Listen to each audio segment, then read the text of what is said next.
Here we have a Ram ProMaster driver's seat recliner knob, and what often happens is that big drivers will want that seat all the way back, but it doesn't go back as far as they want it to do because they're big people, and Ram didn't determine that big people would be driving these.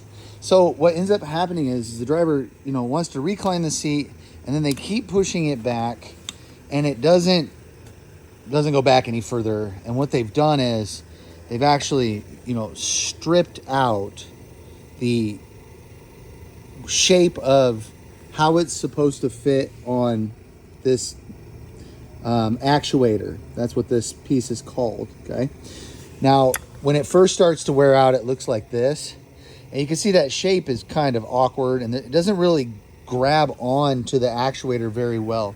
So a solution that Dale proposed and was able to accomplish is, well, we drill a hole in the side and drill a hole all the way through so that it comes out on this side, and then a smaller hole on this side, so that what we can do is we can put a screw through here, through those holes, and put a nut on the end of it, like that.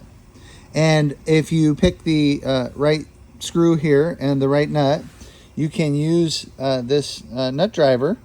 You can use the nut driver on the nut side, and then you can use a simple Phillips on the other side of it. The one part that is, kind of difficult is to actually drill a hole through the actuator with a metal drill bit.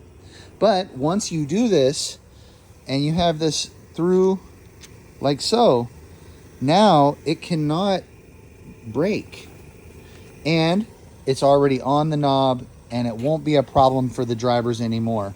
The parts are not available for this. We once waited 6 months for one of these, only to have the driver break it a day or two after we put it on. And so, replacing these at $40 every couple of weeks on 11 to 20 vans isn't going to be a good cost-effective way to manage parts for a fleet. So put that screw through, put the nut on the other end, drill the hole through here, and your knobs will be forever. And a large hole drilled on the other side. The large hole is for the nut driver to fit through there.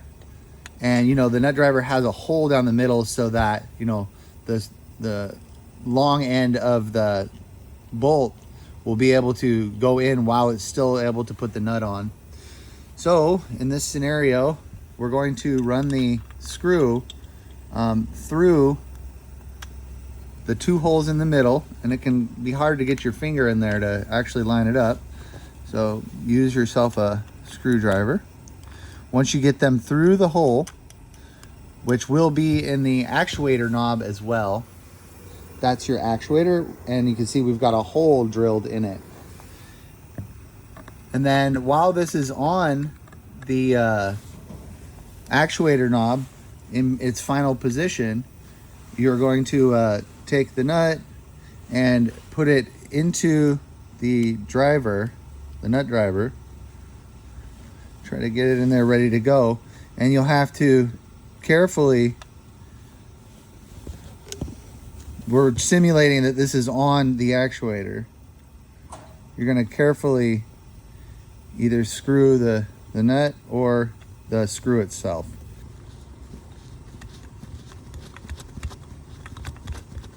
Just like that. Here you go. And as you can see, you can tighten it all the way to it. And after that, your seat knob will be good to go. Now, if you're going to be wanting to take these off, don't use Loctite, but if you're going to leave them on permanently, use Loctite. They may or may not vibrate loose over time, but it's highly unlikely.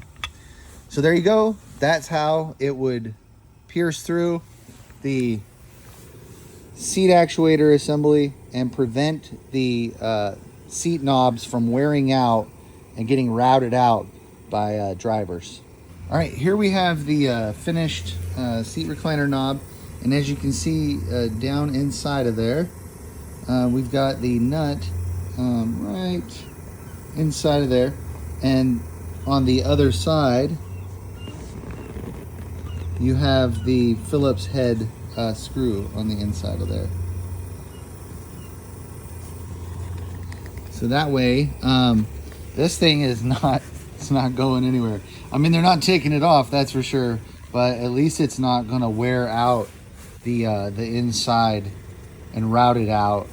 So there you go. There's a solution for the seat recliner knob on a Ram ProMaster when it wears out, or you can do it as sort of a preventative maintenance and get it done before it wears out.